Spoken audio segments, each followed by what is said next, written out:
Saturday Night Live is famous for its opening skit. You know, any show that comes on at 11:30 at night is going to put its best programming up front because they think more people are going to be watching at 11:30 p.m.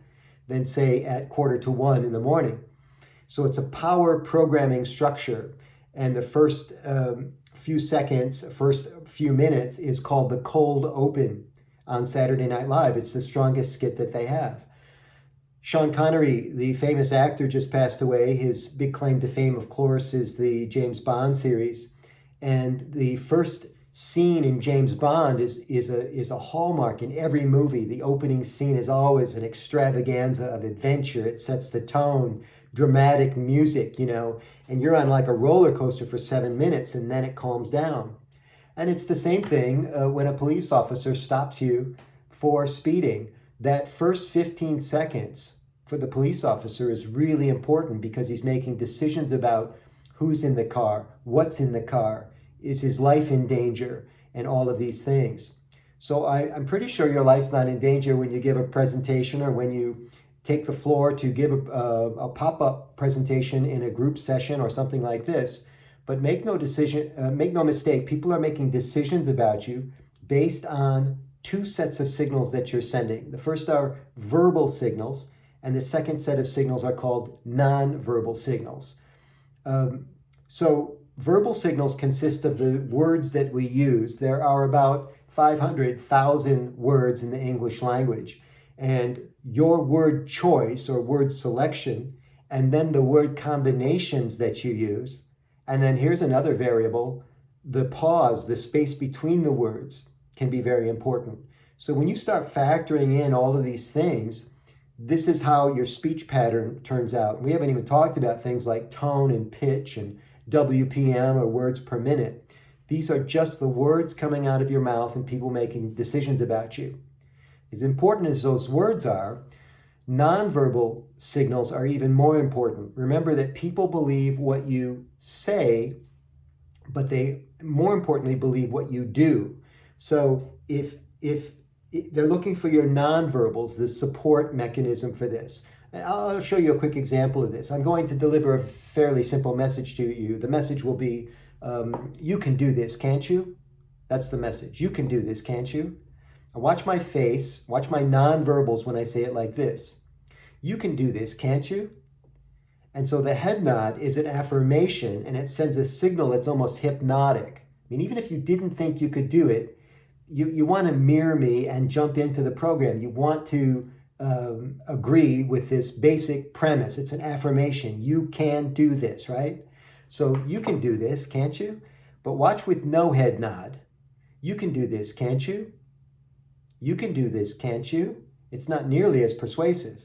And watch this when I say, watch my head this time. You can do this, can't you? Like I can't even do that at the same time. I can't shake my head no and deliver the affirmation. It boggles my head. And it would confuse the listener in the same way, right? So I know that we're teaching in schools, we're teaching in church not to judge others. I know this has become a very trendy meme these days. No judgment. I don't judge, right? But people judge all the time. And we know this because when you leave, if you're in the university now and you leave to go get a job, right, to do interviews and stuff, you should really know that people are judging you. They're trying to decide if you're going to fit in on their work team. It's a pretty common thing. And when you head down an alley in the middle of the night and there's a strange person at the end of the alley, please tell me you're making judgments about that person, right? There's nothing wrong with judgment on premise, right? I use good judgment every day. I'm sure you do too. So the idea is when you're sending these two types of signals, verbal and nonverbal, that you're getting in front of the judgment that people might have about you. This is an election year. The politicians that have been campaigning have been trying to get in front of judgment from the voters, right? Especially undecided voters, especially voters in swing states, trying to change their minds with two sets of signals, verbal and nonverbal, right? So we heard a lot of audio recordings of the candidates and what they had to say. We heard them on radio. And we saw physical debates and we saw interviews where they had a chance to not only speak, but support what they were saying with those nonverbal signals. And that's really what's been going on.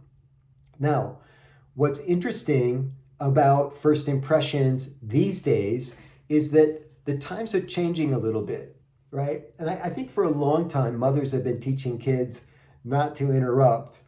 I have a video on YouTube where I'm interviewing two teenage girls about their mother, and their mother's in the audience. And it's kind of funny how I discovered that their mother's there. I guess I kind of knew it, but it comes out on camera.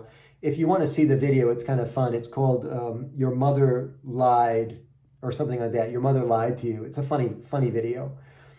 And the riff in the video is that moms, they try to do their best for us. They love us unconditionally. I'm speaking about my own mom for sure. But sometimes moms tell us stuff that isn't really true. Like, I was raised that you shouldn't go swimming for 45 minutes after you eat because your legs could cramp and you would drown. And it turns out that it's probably a good idea not to do anything physical for 45 minutes after you eat. But the odds of you drowning are pretty slim, especially, if you're standing up in the water and that kind of thing. So I always joke, I want that time back, man, right? Mom lied to me about eating and then going swimming. It's not exactly how it works. Moms also taught us not to interrupt. But it turns out in a social setting, in a social environment, interruption is good. It's healthy for everybody. At a cocktail party, man, if you go to a mixer, and we're going to be in waiting rooms after this, we're going to be in the breakout rooms. If you don't, elbow your way into the conversation and no one invites you into the conversation, you won't participate at all. There'll be no oxygen for you. And so the art of interruption is really important. And so what I tell people today is it's okay to interrupt, but you want to do it with etiquette and you want to do it with an apology. It's not infrequent for me to be I'm about to fly. I was telling Dean Todd, I'm about to fly for my first live speaking engagement during COVID to Sioux Falls, South Dakota. And I'll be walking into a room with a lot of people in it. We won't be standing too close together, but these people may be chatting. And these people all know each other. And they won't know who I am. And I'll be walking up to a group of 3 or 4 people, and I'll probably have to interrupt to get into the conversation. And it'll sound something like this, first 15 seconds. Hey, hi, excuse me for interrupting. My name's Angelo Caruso. I'm your guest speaker. I'm going to start in a few minutes, and I just wanted to say hi before we get going. And what do you think their response will be? Do you think it will be to chastise me for interrupting in my first 15 seconds? No. They'll stop because I was polite. They'll look at me and say, well, welcome to South Dakota, and it's good to see you. I've heard good things, whatever they say. And now I'll be in the conversation. And I don't have to stay long, but I use that 15 seconds to get involved, right? And set a spark. And this is one of the things that we're looking for in these types of meetings. You all have a chance to insert yourself into the conversation by typing a question or a comment into chat. And then, of course, you're in. And I'm watching it all the time, trying to bring people in real time. So again, you're welcome to participate in that way.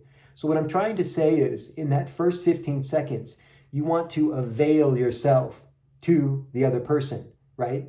And the sooner you do it, the better. Because people make decisions that maybe you're not an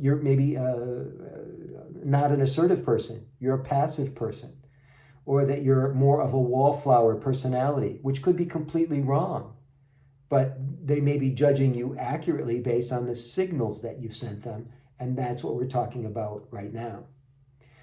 We know that these days, especially during COVID, especially with people become more enchanted with their devices as we get more into the technology era, that a lot of us send signals that we're maybe distracted or self-absorbed.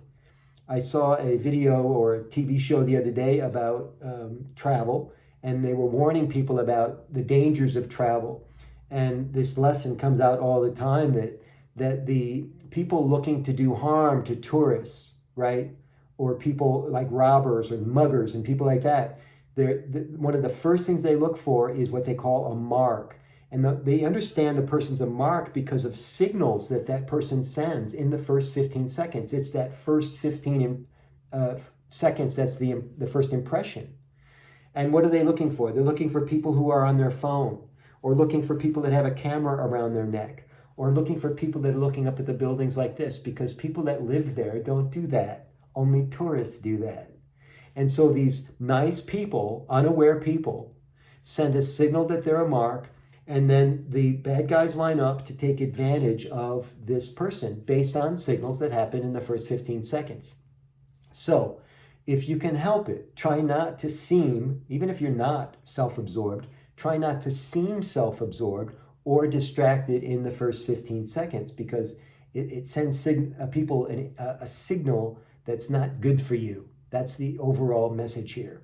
Now, what are some other techniques that we can use to engage people in first impressions? And I'm going to do a special segment on Zoom and how to do this online, because we're spending so much time online these days. So I'm going to reserve some of these special online tricks for a special section of the program that's coming up in just a minute.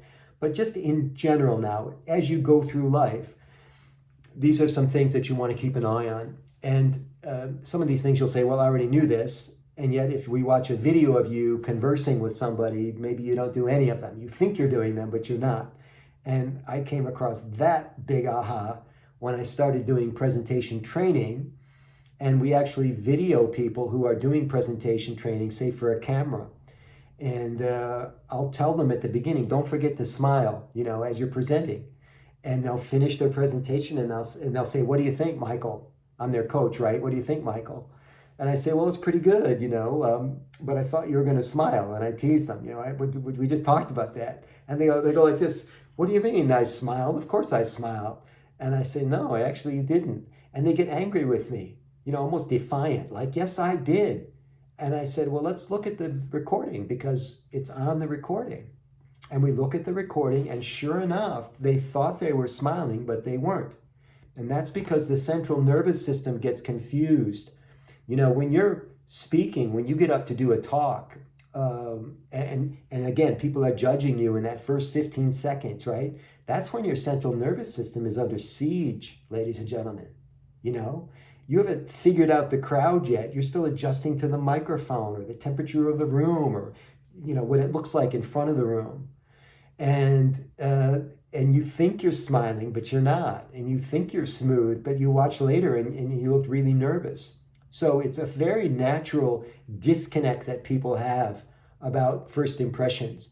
So one of the first things that you want to make sure that you do is something called eye contact. Now, if you're speaking in a room of people, for example, we talk in the speaking business about the V, right? Like the letter V. And so if my camera span right now was the room, I could use the entire room as a V. You see, I'm going right out to the edges of the frame, but I could also V half of the room this way, and I could V this half of the room this way. I could do the middle third of the room like this, and I could narrow that V anytime I wanted. And anytime any person I'm looking at in that direction thinks I'm looking at them. It's a great trick for getting everybody in the audience to think that you're actually, speaking to them. And then later the customer sat surveys say, he was the best speaker ever. He was talking to me. And another thing that you can do if you're speaking to a large group of people is you can speak to the corners of the room, right? So if I enter a coffee shop for a meeting and people are making first impressions, I always greet everybody individually. Now, I don't know how long it'll be before we're shaking hands again, but eye contact. Hi, my name's Michael. I'm sorry I didn't catch your name. And my name's Leslie. Oh, hi, Leslie. Nice to meet you. And each person gets individualized attention, right? And that's a good start to that kind of availing of myself that we talked about earlier. Same thing I'm asking you to do. So, eye contact, the smile, right? The pleasant. And there's different types of smiles, You can come in like a sociopath. Or you can do this with me, just turn up the corners of your mouth down here like this, just a little bit. And crinkle your eyes, And just nod your head just a little bit like this. You can do it with me right now. Excellent. Just like a knowing grin, People love that. And they'll think that you're the best listener ever when you do this for them. And you could do it in the first 15 seconds. It's marvelous. And people love that kind of connectivity. Okay, so the idea is to be open and unguarded. We were chatting before the room opened up a minute ago about how professional persuaders know that fear is a major lever, right? And so people are conditioned not to trust these days. They're conditioned to be wary. Even LinkedIn, the safest social media platform out there, LinkedIn has convinced you not to friend anybody on LinkedIn if you don't already know them. What kind of crap is that? I mean, who wants to belong to a social network that doesn't want you to meet new people? Like, I've never listened to that advice, right? Because I'm on LinkedIn to connect with people I haven't met yet. Now, I do try to avoid the bots and the weirdos, but I certainly friend and accept friend requests from people who look normal and look like they just have the best intentions. So this idea of being open and unguarded, right? And if you're in sales or persuasion of any time, you can apply this as well, because salespeople they wouldn't describe it as fear, but they become a little bit wary of prospects, just like prospects are wary of the salespeople. They think some of the salespeople might be predators, and I'm sorry for that. Some salespeople kind of set the bad tone through the years, but the signal that you want to send is not just you won't hurt me, like I trust you not to hurt me. It's that you can't hurt me. I'm open to you. I'm unguarded. Let's talk. Let's open up. Let's talk about the difficult issues. There was a book written not long ago called Crucial Conversations, and now there's this discussion: how can we have these difficult or challenging conversations about the topics of the day? And man, you are never going to get there if you feel like people can hurt you, because you'll come in the first 15 seconds, you come in guarded, no eye contact, not participating, just kind of getting the level of the room. And I think there's a balance there between coming in with both guns blazing and coming in as a wallflower that's not participating in the process because it's unfamiliar. So we also know that when you're involved in conversations, it's good to be, to have the ability to swim at a deeper level. In diving, they call it recreational diving, because the recreational depth is where most people are comfortable with a snorkel, under the water. Most people can say hello in Spanish, but they don't have the second response or the third response in Spanish. And all you have to do is learn 2 or 3 more responses, and you're already, swimming or flying at a higher altitude than most people. So to have that secondary script, that easiness is a really good place to be. I'll give you an example of this. If you're in customer service of any kind, you probably have the same basic conversation with people all day long. Think about a barista at Starbucks who says, how can I help you? And the person says, I'll have a tall coffee, Pikes Peak, right? And then the barista says, do you want room for cream, right? 2 questions. And then how do you want to pay? Are you going to pay it by your phone, or you're going to pay cash? And then your order's down here. Thank you very much. 4 very quick exchanges, and it's the same basic thing all day. Imagine the barista saying at one point, how is your day going so far, right? Or it's nice to see you again. You look well today, right? This is already moving the conversation in the very first 15 seconds to a much more human environment. It's a place where people are, they're like, it's such a breath of fresh air to get that secondary or tertiary message from somebody that it makes you feel like maybe you've got a friend, And I'm mentioning this because it's not that hard to do, right? Because we have so many shallow interactions during the day. Think about texting and Facebook posting and that sort of thing. So there is real value to your whatever you're doing when you're up in front of people or you're interacting with people, whether it's a formal presentation or some kind of just a customer service thing. Absolutely. Now, when you are doing first impressions, there are other ways that you can get and keep the attention of people. There are things called signature stories. Now, as you think about the word story, you think, well, this is going to be some kind of long and involved process.